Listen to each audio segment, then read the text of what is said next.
everyone, I am Swati and I welcome you to 12 classes. Friends, आज हम French revolution का part 2 देखेंगे। Part 2 हमने पहले कंप्लीट किया है। ओके, अगर आप नहीं किए हैं पार्ट 1 को कंप्लीट तो आप पार्ट 1 को ज़रूर देखिए। उसका लिंक मैं इस वीडियो के डिस्क्रिप्शन में डाल दूंगी और तो फिर मैं उसे कमेंट बॉक्स में डाल दूंगी। ओके, कमेंट सेक्शन में। और ये फ्रेंच रिवॉल्यूशन क्या है? ये फ्रेंच रिवॉल्यूशन हिस्ट्री के क्लास 9 की हिस्ट्री है, उसका फर्स्ट चैप्टर है। ओके, तो ये सबके लिए ज़रूरी है। अगर आप कॉम्पिटिटिव एग्जाम के एस्पिरेंट्स हैं तो भी आपके लिए ज़रूरी है, क्लास 9 के स्टूडेंट हैं तो भी आपके लिए ज़रूरी है। तो चलिए हम स्टार्ट करते हैं आज पार्ट 2 में। ओके, लेकिन पहले पार्ट 1 में हमने क्या देखा था, एक बार रिकॉल कर लेते हैं थोड़ा थोड़ा। तो पार्ट 1 में हमने देखा था कि जो विमेन थी वो कैसे पार्टिसिपेट की थी फ्रेंच रिवॉल्यूशन में। ओके, इसके बाद हमने देखा था जो फिलोसफर्स थे उनका क्या कॉन्ट्रीब्यूशन रहा था। तो ये सारी चीज़ों को हमने देखा था और आज हम देखेंगे the outbreak of the revolution. Revolution का आउटब्रेक, रिवॉल्यूशन पूरी तरीके से फैल कैसे गया ये हम देखेंगे। ओके, चलिए स्टार्ट करते हैं। देखिए, ऑन 5 मई 1789, 5 मई 1789 को क्या हुआ कि लुइस 16 जो थे फ्रांस के, वो फ्रांस के किंग थे। तो उन्होंने क्या किया, एक असेंबली बुलाई। क्या थी? स्टेट जनरल की एक असेंबली बुलाई, जहाँ पे उन्होंने किस लिए बुलाई हुआ असेंबली? ताकि वे न्यू स्टेट जो न्यू टैक्स के लॉ है उसे वो क्या कर सके, प्रपोजल जो था उसे वो पास कर सके। क्लियर है? अब देखिए कहाँ बुलाई, रेस्प्लेंडेंट हॉल, कहाँ पे? Versailles, where. अब देखिए, अब असेंबली बुलाई है तो असेंबली के लिए जो बुलाई है वहां पे पीपल कहाँ पे इकट्ठा होंगे, कहाँ पे जमा होंगे? तो कहाँ पे होंगे? रेस्प्लेंडेंट हॉल इन वर्साई। ठीक है, इसको प्रिपेयर किया गया। जो भी डेलीगेट्स होंगे, जो भी पर्सन्स होंगे, जो भी अधिकारी होंगे, ठीक है, वो सब कहाँ पे आएंगे, जमा होंगे? वर्साई में। ओके, क्लियर है? कब हुआ ये? 5 में 1789 को। कौन बुलाया? असेंबली। लुइस 16 बुलाए, किस लिए बुलाए? न्यू टैक्स के प्रपोजल को पास करने के लिए बुलाए। ठीक है, कहाँ पे बुलाए? रेस्प्लेंडेंट हॉल में बुलाए। कहाँ पे है ये? वर्साई में। इतना चीज क्लियर है? 5 में 1789 लुइस 16 स्टेट जनरल को बुलाए, नेक्स्ट टैक्स जो न्यू टैक्स था उसे पास करने के लिए, प्रपोजल को पास करने के लिए। कहाँ पे? रेस्प्लेंडेंट हॉल वर्साई में। इतना क्लियर है? ओके, अब देखिए, the first and second state हमने देखा था। जो फ्रांस की जो सोसाइटी थी वो 3 स्टेट्स में डिवाइडेड थी, फर्स्ट स्टेट, सेकंड स्टेट और थर्ड स्टेट। तो फर्स्ट और सेकंड स्टेट के 300 रिप्रेजेंटेटिव थे। Okay, who were seated in row, जो रॉ में बैठे हुए थे और एक दूसरे की तरफ फेस करके थे। ठीक है, facing each other on two sides. और फिर यहाँ पे 600 मेंबर्स थे थर्ड स्टेट से। ओके, क्या है यहाँ पे? फर्स्ट स्टेट और सेकंड स्टेट से 300 मेंबर थे। हमने पहले भी देखा था कि फ्रांस में जो सबसे ज्यादा मेंबर्स थे वो किस में थे? थर्ड स्टेट में थे। ओके, तो फर्स्ट और सेकंड स्टेट से 300 मेंबर्स थे। इंपॉर्टेंट है, माइंड में रखना है एकदम से कि फर्स्ट और सेकंड स्टेट से कितने मेंबर थे? 300 मेंबर थे और वे रॉ में बैठे हुए थे एक दूसरे को फेस करते हुए। ठीक है, और थर्ड स्टेट से 600 मेंबर थे और वो कहाँ पे थे? पीछे बैक में खड़े थे। ओके, अब देखिए, थर्ड स्टेट वाज रिप्रेजेंट। अब थर्ड स्टेट को कौन रिप्रेजेंट करे थे? हमने देखा था कि जितने भी पढ़े लिखे लोग थे वे सारे कौन किस में आते थे? थर्ड स्टेट में आते थे। तो इन्हें बहुत से जो प्रॉस्पेरस धनी एजुकेटेड मेंबर्स हो गए, पीजेंट्स हो गए, आर्टिसंस हो गए, विमेन, ये सारे क्या कर रहे थे? रिप्रेजेंट कर रहे थे। लेकिन विमेन को असेंबली में एंट्री करने की कोई राइट नहीं था, विमेन एंट्री नहीं कर सकती थी असेंबली में। क्लियर है यहाँ तक? ओके, चलिए अब हम आगे देखते हैं होता क्या है यहाँ पे। Voting in the state general in past had been conducted according to the principle that each had one vote and same practice to be continued this time. देखिए यहाँ पे क्या हुआ, अब वोटिंग करने के लिए वो यहाँ पे प्रेजेंट हुए हैं, जितने भी पीपल है यहाँ पे वोटिंग के लिए प्रेजेंट हुए। तो यहाँ पे क्या हुआ, जो लुइस 16 थे उन्होंने क्या बोला कि जिस तरीके से पहले वोटिंग होती थी हम उसी को क्या करेंगे, फॉलो करेंगे। लेकिन यहाँ पे थर्ड स्टेट के मेंबर क्या बोलते हैं कि वो इंडिविजुअल वोटिंग राइट्स को फॉलो करना चाहते हैं। कि यहाँ पे जितने भी थर्ड स्टेट के मेंबर है वहां पे वो क्या करेंगे, सब एक पर्सन के लिए एक पर्सन क्या करेगा, वन वोट देगा, वन पर्सन वन वोट देगा। ठीक है, थर्ड स्टेट के मेंबर्स एक पर्सन वन वोट देंगे। और इस तरह के वो क्या करना चाहते थे, प्रपोजल लेके आए कि हम क्या करेंगे, एक एक पर्सन एक एक वोट देंगे। ठीक है, लेकिन यहाँ पे किंग क्या कर दिए, रिजेक्ट कर दिए प्रपोजल को। अब क्या हुआ, तो थर्ड स्टेट अब मानने वाले कहाँ थे, वो क्या किए, चले गए असेंबली को छोड़ करके और प्रोटेस्ट करने लगे। अब देखिए, ऑन 20 जून दे असेंबल्ड। अब देखिए 20 जून को, अच्छा ये कब बुलाया गया था, ये कब बुलाया गया था?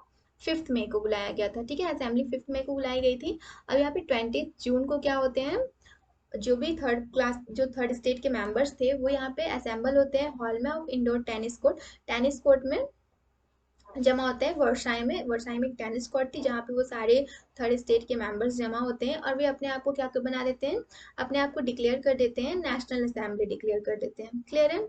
ओके। अब वो क्या करते हैं, सॉल्व करते हैं, वो शपथ लेते हैं कि वो क्या करेंगे, डिस्पर्स नहीं होंगे, वो यहाँ से हटेंगे नहीं जब तक क्या होगा, जब तक फ्रांस को एक क्या कॉन्स्टिट्यूशन नहीं मिल जाता है, ड्राफ्ट नहीं मिल जाता है। ड्राफ्ट करना मतलब कॉन्स्टिट्यूशन को बनाया हुआ फ्रांस को कॉन्स्टिट्यूशन नहीं मिल जाता है।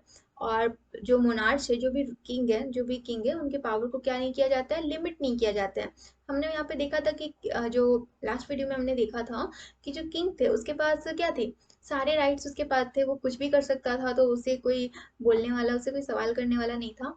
तो यहाँ पे फ्रांसिस पीपल क्या चाहते थे कि पहला तो उनके लिए क्या हो, कॉन्स्टिट्यूशन ड्राफ्ट किया जाए, और दूसरा क्या हो, मतलब कॉन्स्टिट्यूशन बनाया जाए, और दूसरा क्या हो कि जो मोनार्च थे उनके पावर को क्या किया जाए, मोनार्क के पावर को लिमिटेड किया जाए। ओके, इतना तक क्लियर है? अब हम देखिए आगे देखते हैं क्या था। देखिए यहाँ पे ये लोग क्या किए थे, टेनिस कोर्ट में एक जगह क्या हुए थे, इकट्ठा हुए थे। जैक लुइस डेविड के द्वारा ये स्केच पेंटिंग बनाई गई थी। ओके, नेशनल असेंबली, ये लोग खुद को डिक्लेयर कर दिए थे।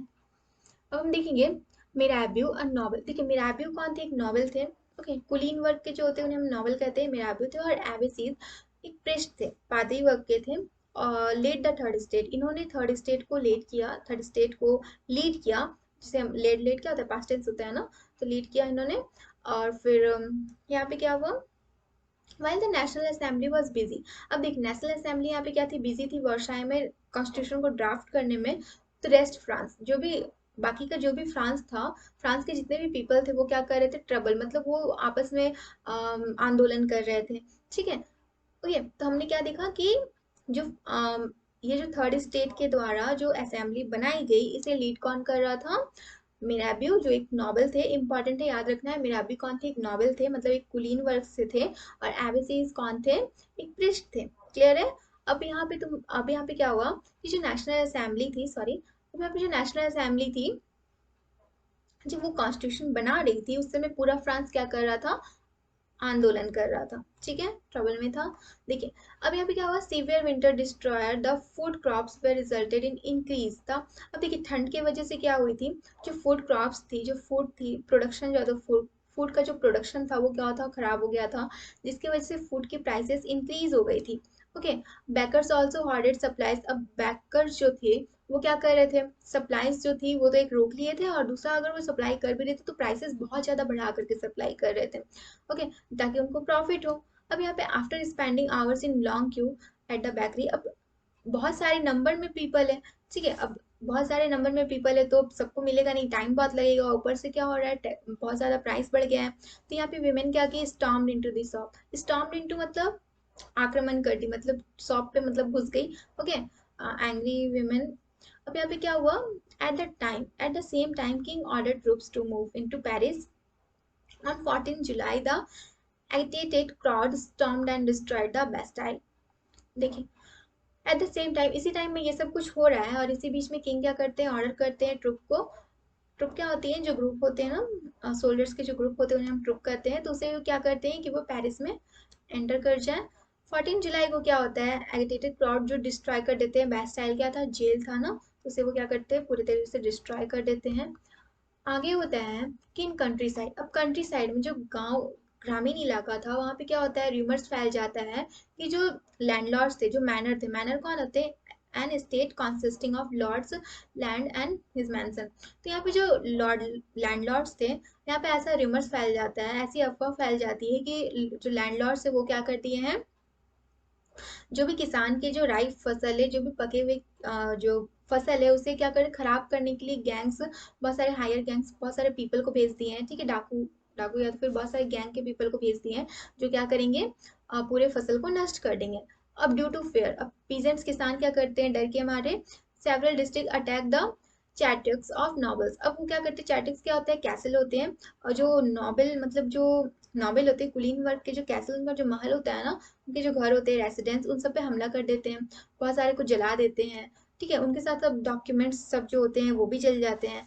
Large number of novels flat, अब लार्ज नंबर उनके घर चल गए, बहुत ज़्यादा ही सिचुएशन बहुत ज़्यादा खराब हो गई तो नॉवेल्स क्या गए, अपने अपने घर छोड़ करके चले गए। ठीक है, माइग्रेट हो गए, वहाँ से भाग गए।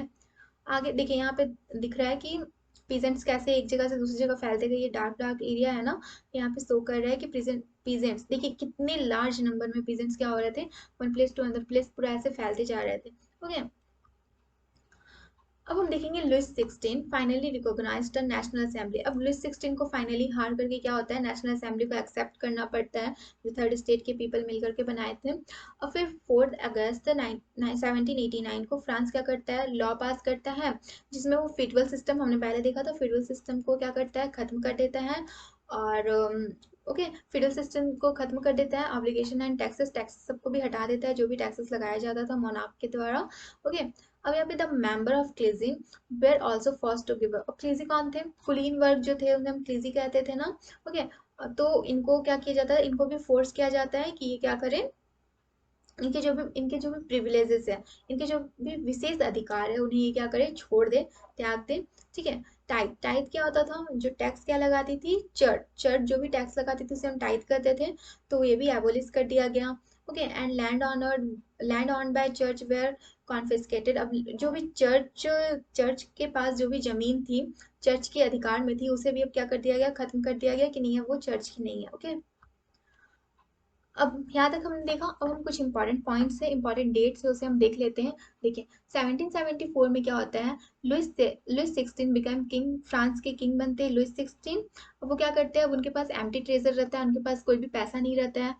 अब यहाँ पे इसकी वजह से क्या होता है, एंड ग्रोइंग डिसकॉन्टेंट, उनके पास हमेशा लड़ाई होते रहती थी। ठीक है, सोसाइटी ऑफ ऑलरिज्म, ऑलरिज्म मेनली किसे बोला जाता था, थर्ड जो फ्रांस के जो पीपल थे उन्हें ओल्ड रिजिम से हम क्या करते थे, उनसे कहते थे, उन्हें ओल्ड रिजिम कहते थे। कब, उनके जो ये भी जो फाइट वगैरह के पहले, उनकी स्वतंत्रता के पहले उन्हें क्या कहा जाता था, ओल्ड रिजिम कहा जाता था। ओके, 1789 में क्या होता है, convocation of state general, third state form क्या करते हैं 1789 में, हमने देखा वो नेशनल असेंबली बना दी है, बेस्टाइल को स्टॉम्प कर दिया गया, मतलब पूरी तरीके से तबाह कर दिया गया।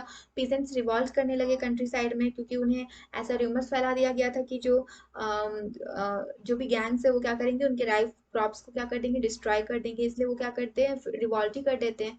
ठीक है, अब 1791 में क्या होता है, कॉन्स्टिट्यूशन इज फ्रेम्ड। अब 1791 में कॉन्स्टिट्यूशन को फ्रेम किया जाता है, और किंग के पावर को क्या किया जाता है, एक कम किया जाता है, किंग का जितना भी पावर था उसको लिमिट किया जाता है, लिमिटेड कर दिया जाता है।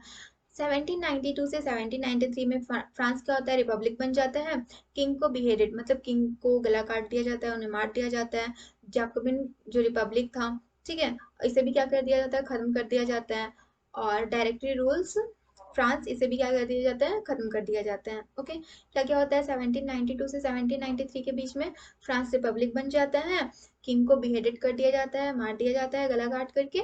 फिर यहाँ पे क्या होता है, जैकोबिन रिपब्लिक जो था, जो बनाया गया था, हमने फर्स्ट वीडियो में डिस्कस किया है ऐसे, तो उसे भी क्या कर दिया जाता है, ओवरथ्रो कर दिया जाता है। और डायरेक्टरी रूल्स ऑफ फ्रांस हमने देखा था, इसे भी खत्म कर दिया जाता है। क्लियर है यहाँ पे।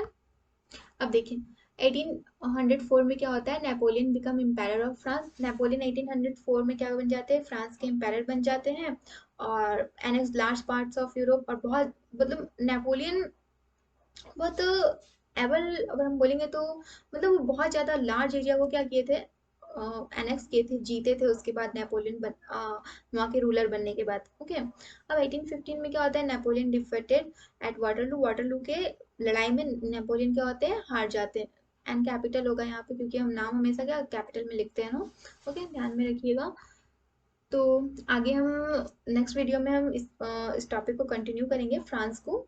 तो इस तरह के वीडियोस देखने के लिए प्रिवल क्लासेस को सब्सक्राइब कीजिए और शेयर कीजिए अपने फ्रेंड्स के साथ। Okay, thank you.